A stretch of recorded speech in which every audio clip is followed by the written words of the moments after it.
Now, were you drafted or did you enlist? No, I enlisted, so to speak. Where were you living at the time you enlisted? My home record was 9333 Somersby Court, Laurel, Maryland, but I was going to a military academy at the time. What military academy were you on? Valley Forge Military College. Why did you decide to join? I got an ROTC scholarship.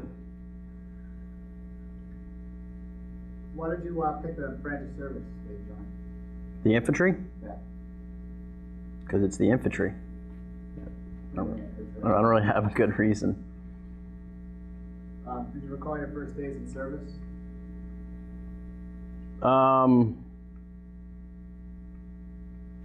Yeah. What were they like? Let's see, I got commissioned when I was 19. So I was kind of, and I was fresh out of military school, so I was kind of like wanting to have a lot of fun.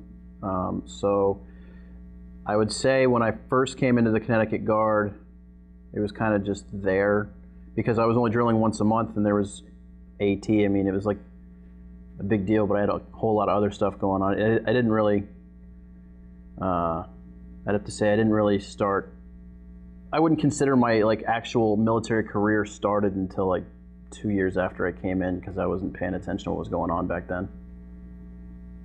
What did it feel like? Being in, you went from a military academy to the Guard. I mean, what did it feel like? Oh, different as far as you could basically do whatever you wanted, kinda.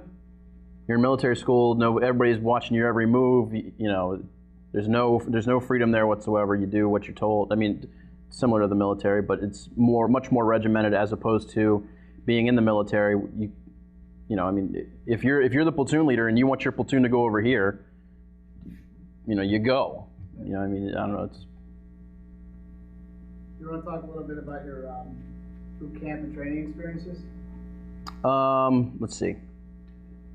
Well, I came into the Connecticut Guard May 22nd, 2003. And I didn't leave for Fort Benning until November of '05. So I was kind of just a platoon leader and a college student at the same time here at Central. And so I went to, I got my class date for IOBC, the Infantry Officers Basic Course, in November of '05. I went there, and the class ran from November of '05 to March of '06. It was fun. I thought I had a lot of fun, except for the cold. Other than that, it was fun. Do you remember your instructors at all?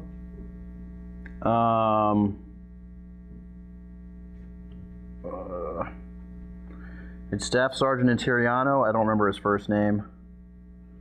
Sergeant First Class Dudney. I can't remember his first name. And I can't remember my. Captain Scott Jones, I think, was our platoon TAC. How did you get through it? I don't know. It wasn't really that hard.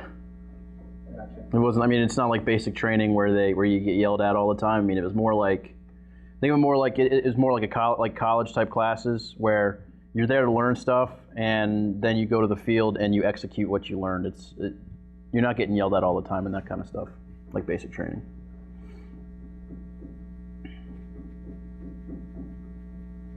Yeah. Again, which wars did you serve in? Operation Enduring Freedom 7 and an Operation Enduring Freedom 10. In the same wars, different time periods. Where exactly did you go? I was in Logman Province. Do you remember arriving and what it was like for your first tour? Yeah, I'm trying to remember when I came into theater on May 26th, I think. May 26th, 2006. Flew into Bagram Airfield. I can't remember if it was day or night. I think it was daytime, but I don't really remember. And we got issued our ammo. and within 2 or 3 days, I jumped on a Chinook and flew out to my base. What was your job assignment out there? I was a platoon leader for Bravo Company, 1st Battalion, 102nd Infantry, and we were assigned as security for a provincial reconstruction team stationed in Medellin, Logan Province. Was you in combat? Yep. Were there any casualties in there? Yeah, we had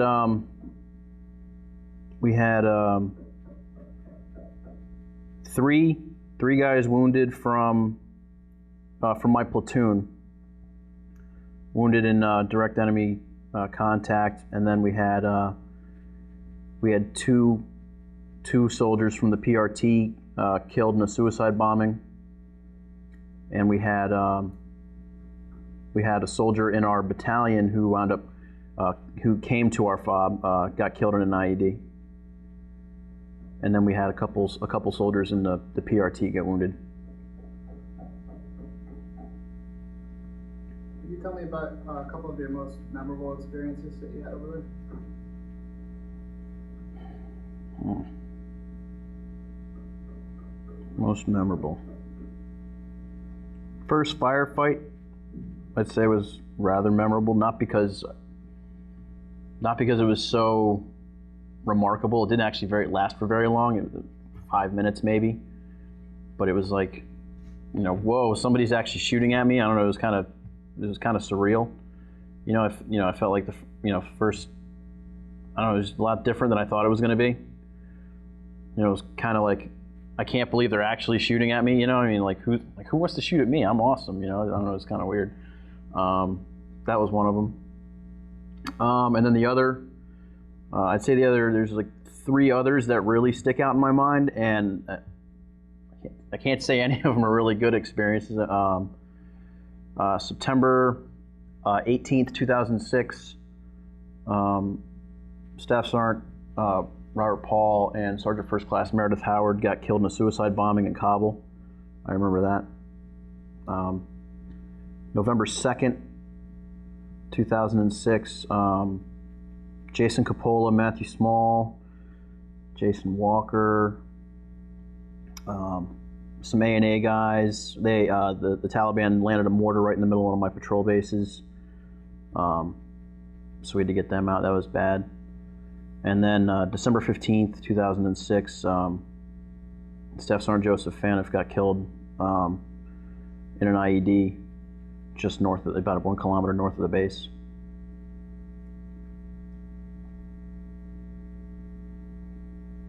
Were you awarded any medals or citations? First tour, I got a Bronze Star. And then all the usual thanks for coming medals, the Afghan Campaign Medal, the NATO Medal, just for being there, that kind of stuff. How did you get that, the medals? My Bronze Star was just a service medal. It was over the course of the year.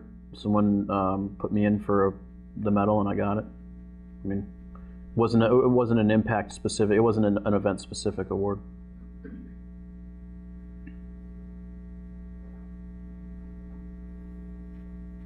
Now your second tour, do you remember what it was like when you arrived? Was it pretty much the same as the first? Or No, it was a lot. I mean, the feeling was different, not because just because it was like, oh, here we are again.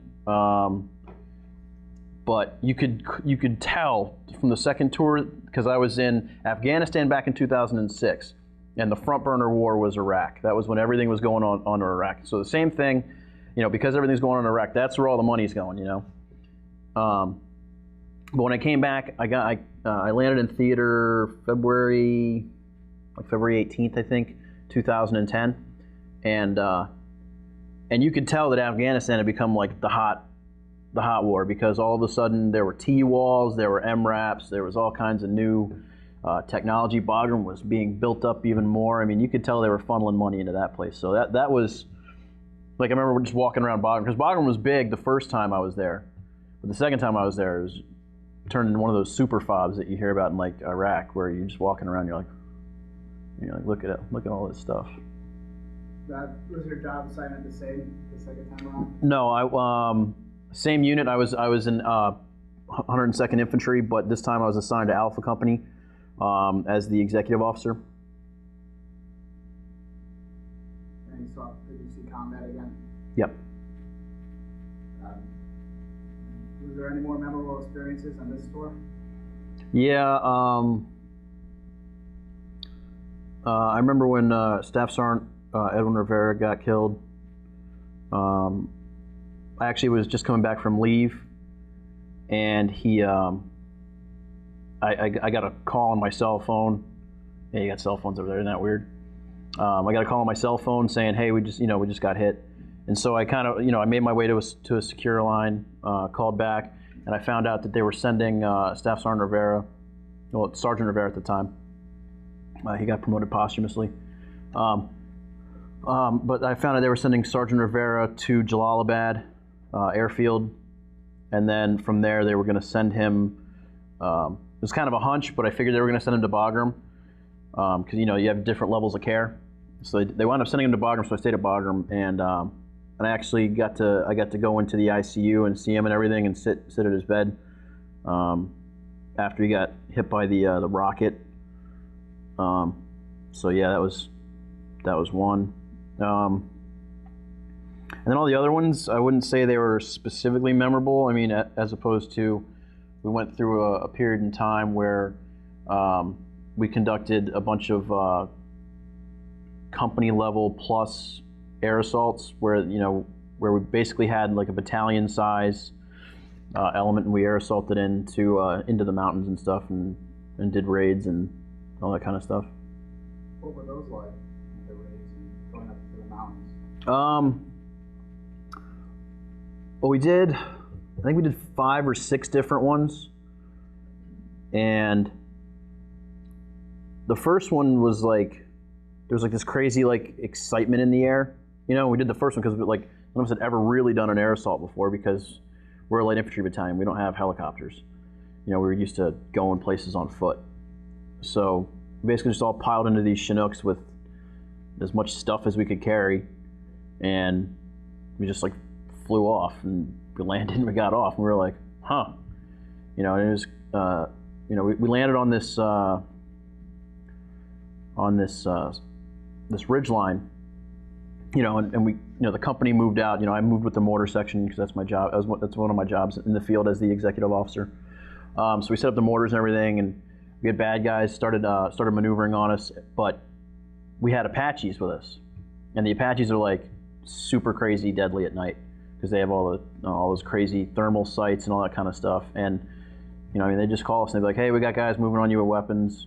What do you want us to do? And we'd be like, kill them. They'd be like, okay. And just roll in, and they'd waste them with the 30s. So I mean, the first one was cool, because we were out there doing, felt like we were getting payback, because I mean, it's a guerrilla war. Half the time you can't find them. But then by the end of it, because we did this for like 2 months straight, where we'd go out, come back in for like a day or two, and then we'd fly back out or whatever, to be out in the field for like a week or 2 at a time. So by the end of it, we were kind of like, come on, we got to get out of here. So when you were brought up, did you guys camp out up there? Yeah. Yeah. Mm-hmm. Beautiful food. You just had the. They have, well, you know about MREs, right? I mean, like everybody knows about MREs, but they have other meals called First Strikes, which are just like MREs, only it's like 3 meals in 1 pack, and it's like this big, and they're better. So we brought those and carried all of our water. How did you stay in touch with your family when you're overseas? Email. Email, letters, that kind of stuff.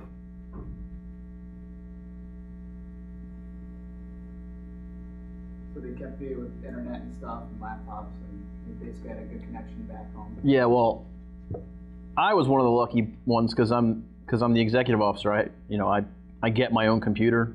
I get my own internet access because I have to coordinate with external agencies and other units and higher headquarters, all that kind of stuff. So I have to have a laptop. So, So like, you know, shooting an email to mom for me is pretty easy. For the guys, I won't say it wasn't easy for them because we had a bank of computers they could use, but they didn't have the same access that I did.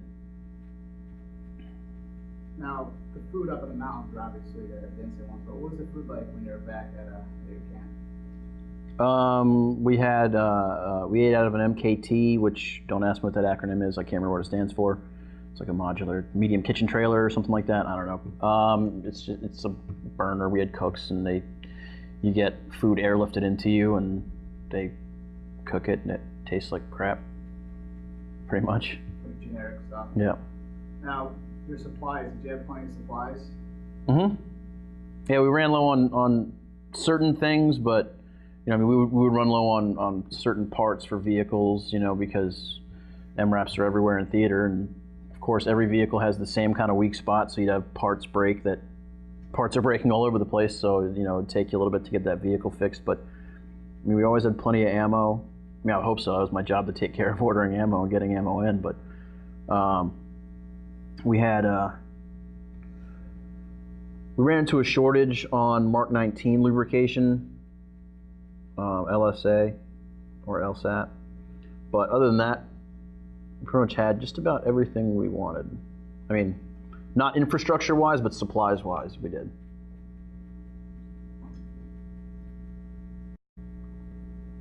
So you said you had plenty of supplies, but during shortages, they would replace them. Now, did you feel pressure or stress when you were on tour? Sure. How did you get through that? I mean, you just kind of keep going. It's not like you have another choice. I mean, it's not like you can just be like, I quit. I don't want to be here anymore. So, I don't know. Let's see. Certain things, you know, there's nothing you really can do. I mean, we had Xbox and stuff over there, so I mean, you play some video games, you know, we'd have like Guitar Hero night or whatever, watch some movies. I mean, there's no booze, so it's not like you can, you know, maybe some guys had booze. I didn't have any booze. I wish I had some, but you know, not allowed being in an Islamic Republic and all, but whatever. But yeah, you just do the normal, I mean, the same kind of stuff that everybody else does. You try and blow, you know, you work out or, you know, whatever, trying to blow off stress. Same thing as everybody else. Was there something special you did for good luck at all? For what? For good luck. For a good buck? Luck. Luck. Like a ritual, Oh. or did you have a certain thing that you did? Not really. I'm trying to think. I mean, preparation beats good luck charms, you know, every time, you know. So, if we're going, you know, say we're going out on the air assaults or whatever for, you know, whatever. I mean, good luck is preparation. So, you know, we'd plan everything out. We'd have our overhead imagery. We'd have, you know, we'd have all of our supplies. We'd rehearse things. So I mean, I didn't really have like a good luck routine, but certainly the devil's in the details, and we'd try and see every foreseeable, you know, try and prepare for every foreseeable consequence or action that could, you know, take place, and do that, I guess. You said you guys had Xboxes and stuff. Was there any? How else did you guys entertain yourselves over there?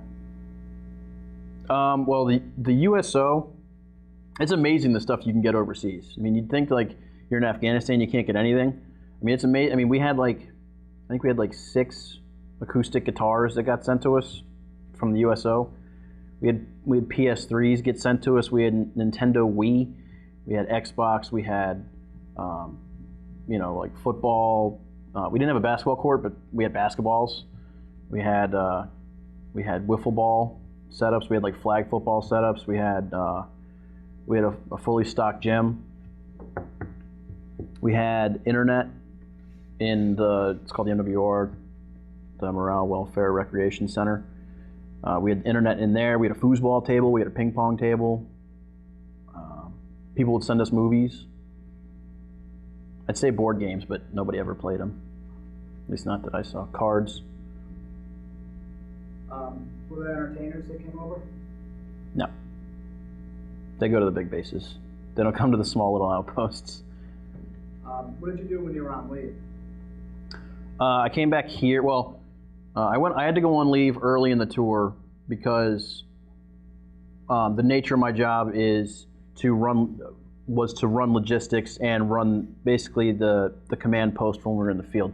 And the heavy time to be, when the enemy is the most active in Afghanistan is the summertime through the fall. So I couldn't go on leave in the summertime, not really. And in the fall, our rotation date was November 18th or something like that. So I had to prep all of our gear to ship back home. So I couldn't take leave late in the tour. I couldn't take it in the middle, so I had to take it in the beginning. So it wasn't like, oh man, I really got to get out of here. Like I didn't have cabin fever when I left. So I came home. I flew to my parents' house in Virginia, got my Jeep, and then I drove up here and got drunk for 2 weeks, and then flew back. Now you said did you do a little traveling while you were in the service? Well, my parents are in the military, or were in the military. So I was born in Germany, then we moved to Louisiana, then we moved to Maryland, then we moved to another place in Maryland, then we moved to Georgia, then we moved to Kentucky, and then we moved back to Maryland. But from Georgia on, I was in military school in Pennsylvania, and then been in the Connecticut Guard. Moving around a lot as a kid, was that tough? I don't know. Some people, I think it's different for different kids. It wasn't really that bad for me because it's like new places, So new places are, to me, new places are exciting. You know what I mean? Like, so, whatever. Just I would just go. I mean, yeah, it's never fun leaving your friends behind, but you're going to this like completely brand new place you've never been before. How can you not be excited about that?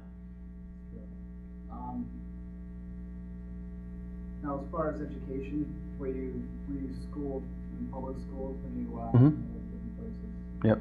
Until 1997, that's when I got sent to. I was sent to Valley Forge Military Academy, and I spent all of high school there. And then I did the 2 years in college from 2001 to 2003. Do you recall any particularly humorous or unusual events that occurred? In the service? Yeah, in the service, around leave.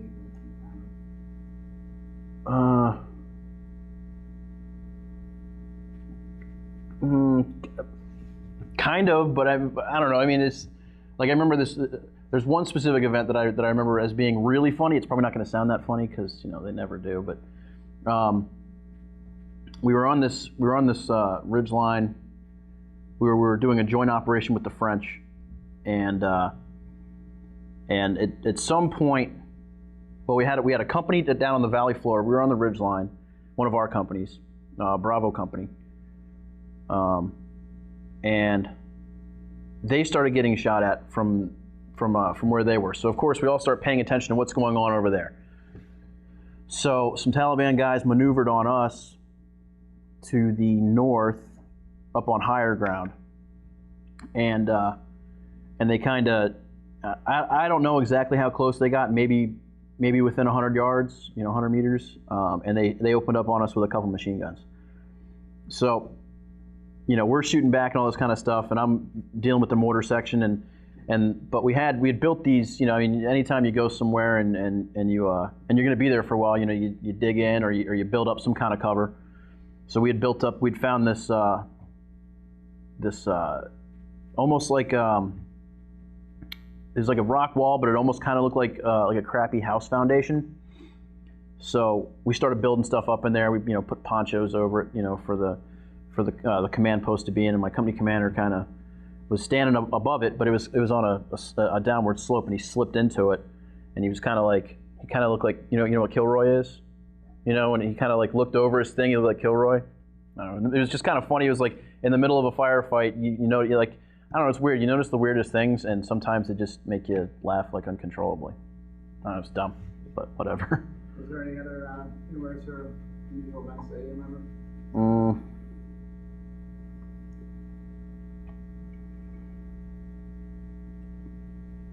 There's a lot. I'm trying to think because the infantry is ridiculous at best. I mean, it's so. Oh, How shoot. about this? Were there some pranks that you and others would pull on each other? Sure. Yeah, there's one. There's one. My first tour in Afghanistan, he was a lieutenant. That was a buddy of mine. He was a West Pointer by the name of Wes Harding. And he was assigned to the PRT. He wasn't. I mean, he was in my unit because I was a part of the PRT, but he wasn't in my battalion. And he went on leave, and you know, we liked him. I mean, you don't pull pranks on people you don't like because you just don't want to deal with them, right? But so he went on leave, and while he was gone, we went and completely pranked his whole room. We had these rat traps that not the flip close kind, but the kind that they're basically these like these paper rat traps, but then they have sticky stuff on them, and they have but it smells like peanut butter. So we took those, we put those all over his room, and you know, this is back when Dane Cook was still around, so we were Banff on his floor. It's from Dane Cook, and we did it in tape. We zip tied a whole bunch of his stuff together, you know, with the zip ties, and we hid his shoes, and we stuffed all kinds of stuff in his bed. We took pictures of it. It was good. What did he say when he got back?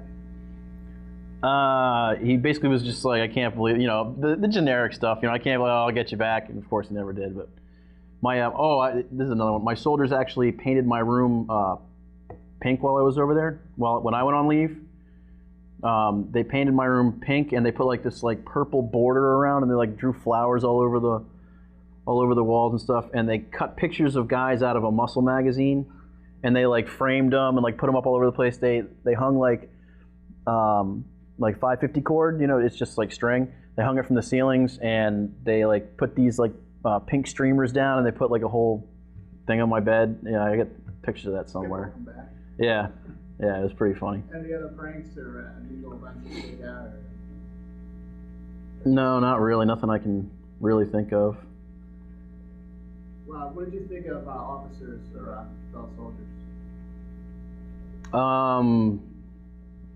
That's kind of a broad question, so I'll just go with it. I mean, specifically, the guys from my platoon, my first tour, that were my platoon. I mean, I loved all those guys. I mean, you know, because you had the whole I know it's kind of cliche, but you have the, you know, you're gonna watch my back, I'm gonna watch your back. I'm sure you know everybody will say that, but it's it's really true.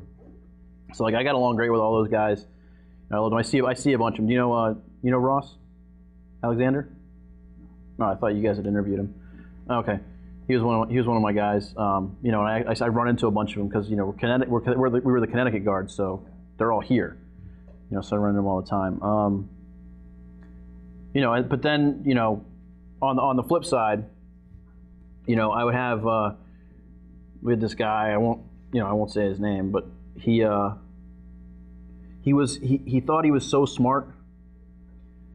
You know, and he thought he was king infantryman, but first off, he wasn't an infantryman, so he didn't understand infantry tactics because he hadn't had the proper training, he hadn't had the proper experience, but he was higher ranking than all of us. You know, I'm just a lieutenant, he was a captain, and he was responsible for all the plans.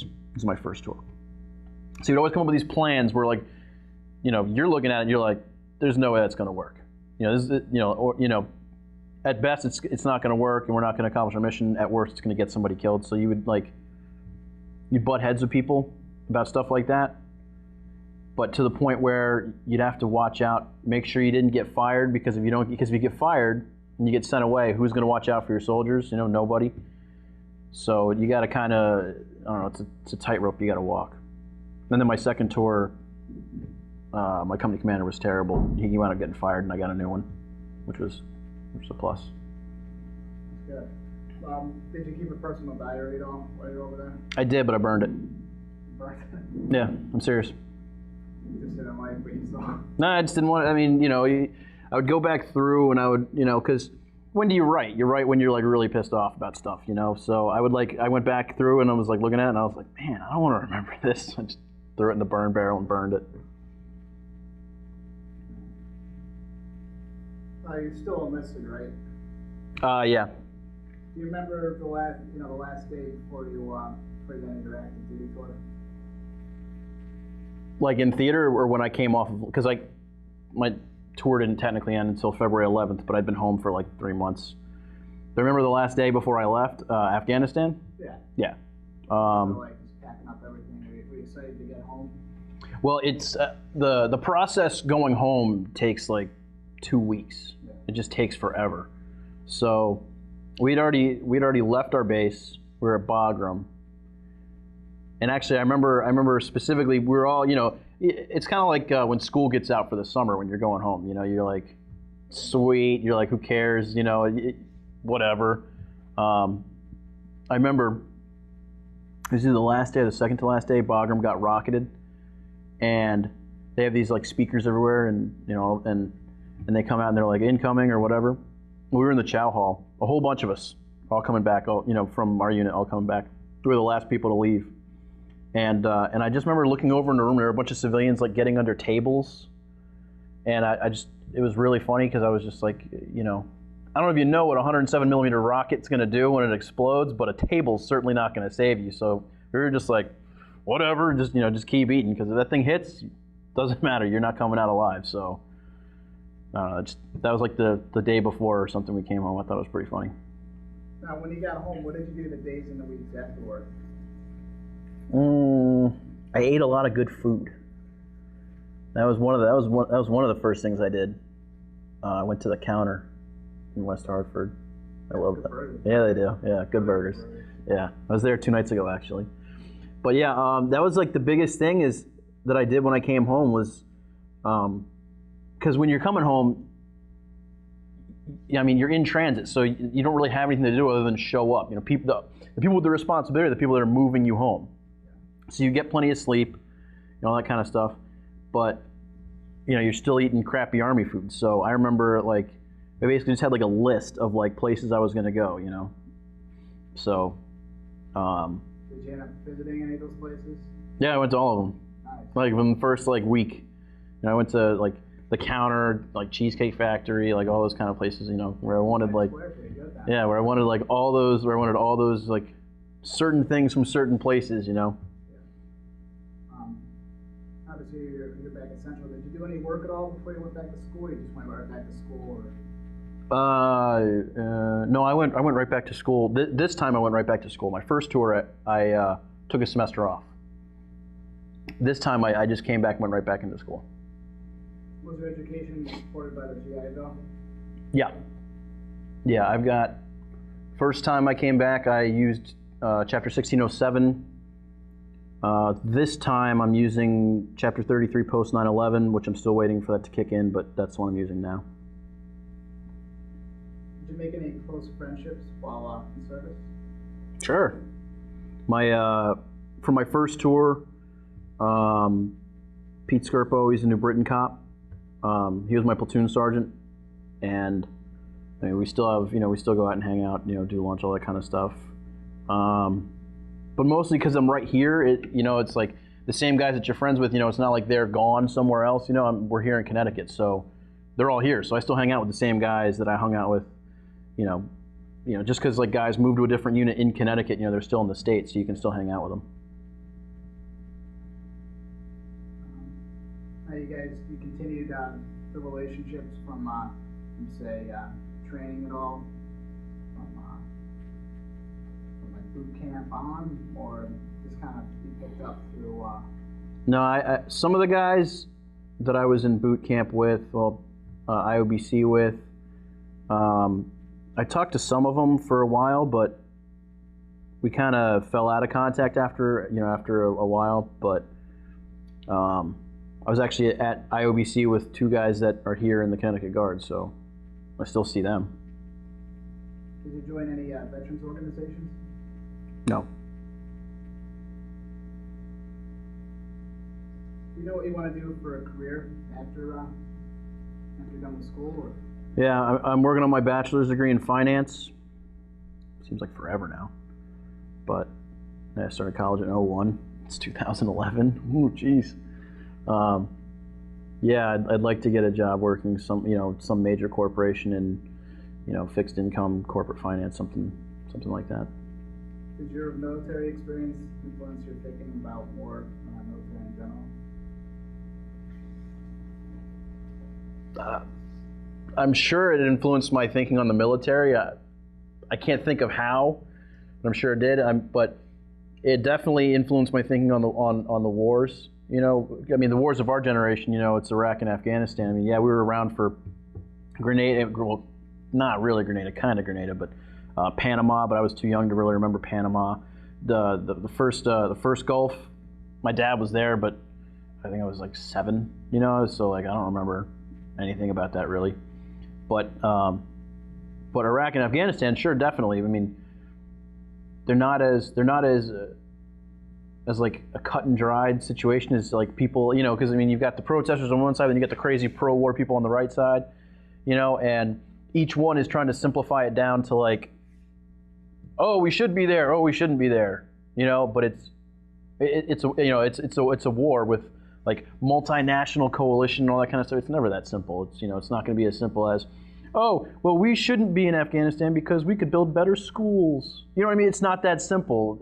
But at the same time, oh, if we get hit by, you know, if we just leave, Afghanistan will harbor terrorists again and we'll get attacked again. You know what I mean? It's like neither one of the arguments is ever that simple. So that's what I learned when I went overseas. Now, how did your service and experiences affect your life? I'd say it made me more responsible. That's what I would have to say. I mean, because before I don't know, deploying grows you up fast. My first tour I was in, I was 22. Turned 23 in Afghanistan the first time, and then the second one I was, oh crap, how old was I? I was 26, and I turned 27 overseas. So, I mean, from the first tour, I mean, if you could actually like see my life, because like when I got out of military school, I was just like this big, crazy, I was your typical frat boy. You know, like I joined a fraternity, I got hammered all the time, I screwed around all the time, you know what I mean? Like life was beer and ramen, you know, and then I went on my first deployment and I come back and it's like, whoa, okay. You know, you just, I don't know, being deployed and having that kind of responsibility, one, it's arguable whether you should have that responsibility if you're being that kind of an idiot, but two, it grows you up really fast. So I don't know, I'd say it matured me, you know, really fast. Now, is there anything else you'd like to add that we didn't cover in this interview at all? Well, that's pretty much good interview. What's that? It's a good interview. I don't know. I can't think of anything. All right, great. Well, I want to thank you for your time and thank you for your service. I really appreciate it. And that's it. Thank you.